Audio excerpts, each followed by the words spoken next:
Olá, amados, tudo bem? Estamos aqui para mais este vídeo da série O Sermão da Montanha, em inglês The Sermon on the Mountain. Esse é o número 2, nós temos o número 1. Se você gostou dessa segunda parte, por favor, assista a primeira parte também. Esse sermão está lá em Mateus capítulo 5. Hoje nós vamos ler e refletir sobre os versos de 13 a 22. E aqui nós temos, como nós falamos no primeiro vídeo, o mar da Galileia e ao fundo uma montanha. E foi perto dessa área que Jesus proferiu este sermão da montanha, e onde hoje nós temos a Igreja das Beatitudes, no Monte das Beatitudes. Também provavelmente ele estava de frente para este cenário, as pessoas, a multidão que estava ouvindo, estava vendo esse cenário ao fundo. Não podemos afirmar com certeza, mas provavelmente era esse cenário. E é muito lindo porque o Sermão da Montanha, ele é a alma, os principais atributos que um servo do Senhor Jesus Cristo deveria ter, e os quais nós devemos orar ao Senhor que nos dê. Não é fácil, como nós vamos ver hoje, versos bastante importantes, e só o Senhor Jesus mesmo para nos ajudar a enfrentar o que, como servos do Senhor, nós enfrentamos. Então, lá no verso 13, nós temos Jesus falando: vós sois o sal da terra, mas se o sal perder o seu sabor, com que se há de temperar? Para nada mais presta, senão para se lançar fora e ser pisado pelos homens. Então, amado, como servos do Senhor, não vou nem dizer crente ou believers em inglês, porque essa é uma palavra lavada. Nós temos que procurar ser servos, realmente estar na palavra e ter sal, e ser temperados com o sal de Deus, com o gosto, não é? Ter força, não ser lukewarm, como se diz em inglês, é morno, né? Porque lá em Apocalipse diz: porque és morno, nem quente nem frio, eu vomitar-vos-ei. Então que nós possamos ou não sermos cristãos, servos do Senhor de maneira nenhuma, ou então nós sejamos quentes na palavra, não é? Ter a palavra no nosso coração e procurar vivê-la da melhor forma possível. Vós sois a luz do mundo. Uma cidade edificada sobre o monte não pode ser escondida.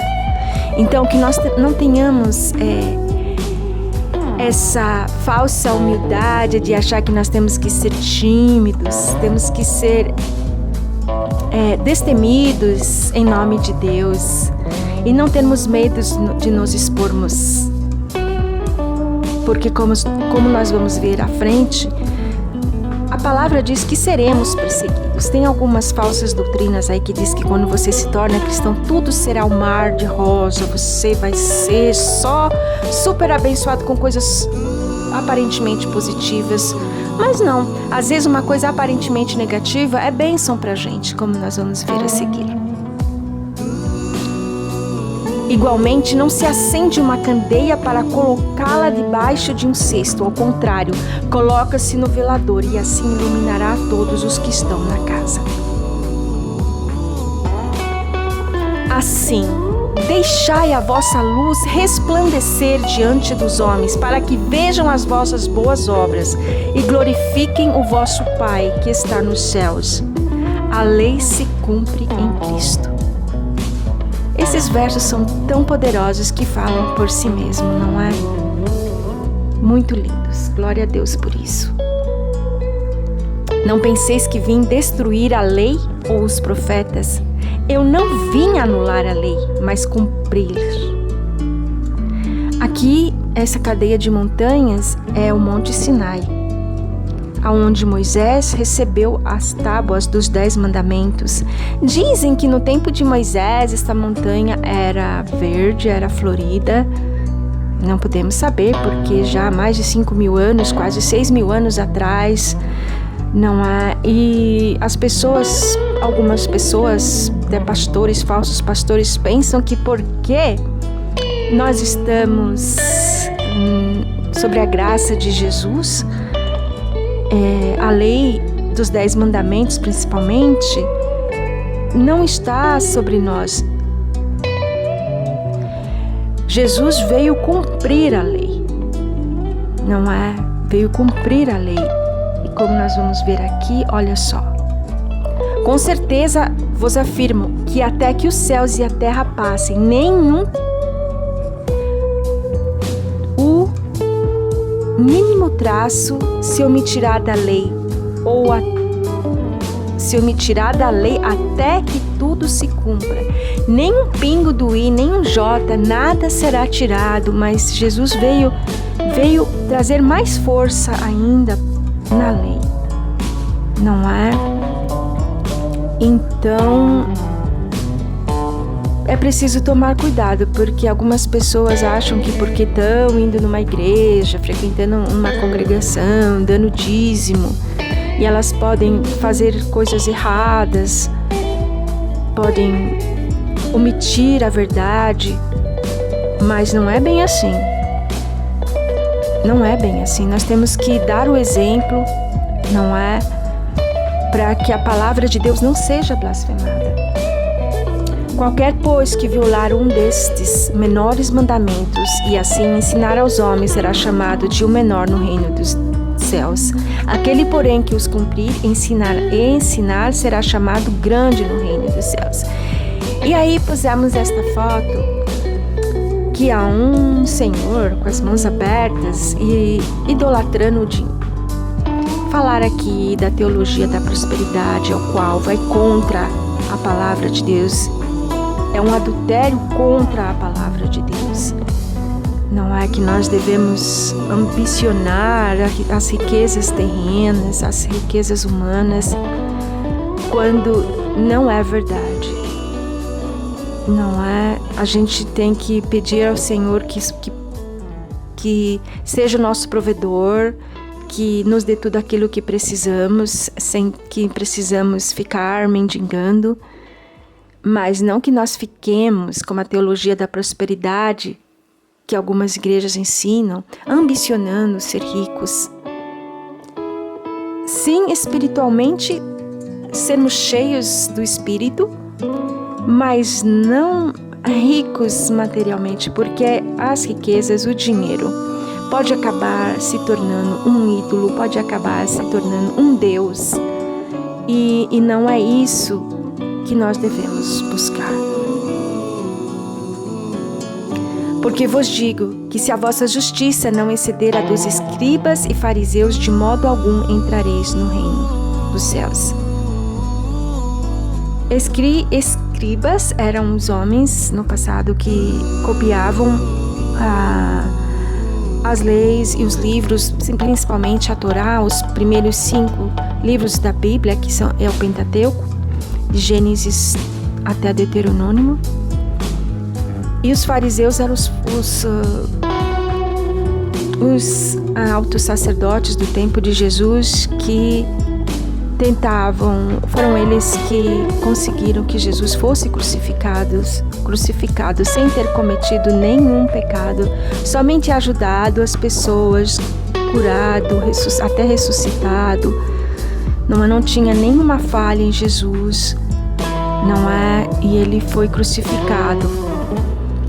Então, que a nossa justiça deve exceder, né? Algumas pessoas erroneamente falam: você não deve julgar. A gente não deve julgar errado, mas a gente deve julgar, como a gente pode depois fazer um estudo sobre isso, buscar a retidão de Deus, a justiça divina, julgar corretamente, ter senso crítico, discernimento, para a gente distinguir o que é certo e o que é errado.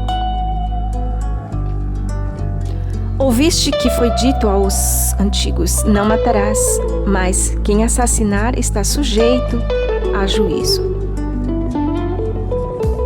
Eu, porém, vos digo que qualquer que se irar contra o seu irmão está sujeito a juízo.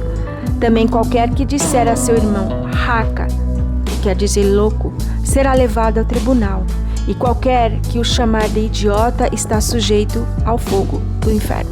Então, esse é um verso muito importante e o qual nós devemos tomar bastante cuidado, porque o diabo vai enviar pessoas, às vezes até irmão da fé, às vezes até membros da nossa família, para nos criticar, para nos ofender. E a gente tem que tomar cuidado de não também devolver de volta, não ofender, não chamar de louco ou idiota, porque a gente vai estar sujeito ao fogo do inferno. E é muito, muito importante, então, como Jesus disse, orai pelos vossos inimigos, que em vez de a gente ficar com um sentimento negativo, com raiva, a gente ore, como Jesus disse, orai pelos vossos inimigos. Quando vem aquela pessoa que tentou nos ofender, ou que até conseguiu com o diabo, sendo cúmplice do plano do maligno, conseguiu nos ofender, que nós possamos orar e ter misericórdia dessas pessoas. Jesus não disse vá e enfrente essa pessoa cara a cara, ele disse apenas ore. Eu creio que seja orar, porque é difícil enfrentar essas pessoas, podem até ser violentas e nos prejudicar, não só ofender emocionalmente, mas até tentar nos atacar fisicamente ou moralmente, a nossa reputação. Então, que nós possamos realmente pedir ao Senhor Jesus que coloque o perdão no nosso coração e a misericórdia para que nós possamos orar por essas pessoas. Assim sendo, se trouxeres a tua oferta ao altar e te lembrares do teu irmão, que teu irmão tem alguma coisa contra ti, deixa ali mesmo diante do altar a tua oferta e primeiro vai reconciliar-se com teu irmão e depois volta e apresenta a tua oferta.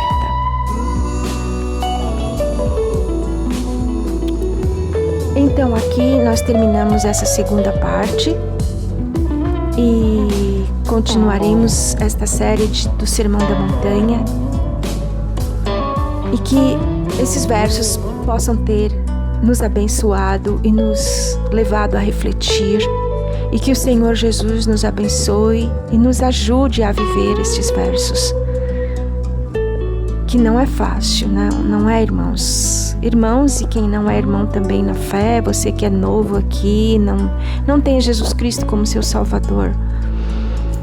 A gente é perseguido pela nossa fé e é difícil a gente perdoar quem nos tentou prejudicar, só com a graça de Deus mesmo. Mas o Senhor pode nos ajudar nessa missão. Tá bem, amados? Que Deus abençoe a todos, que nos cure, que nos salve para a vida eterna. Fiquem na paz e no amor do nosso Senhor e Salvador Jesus Cristo. Amém.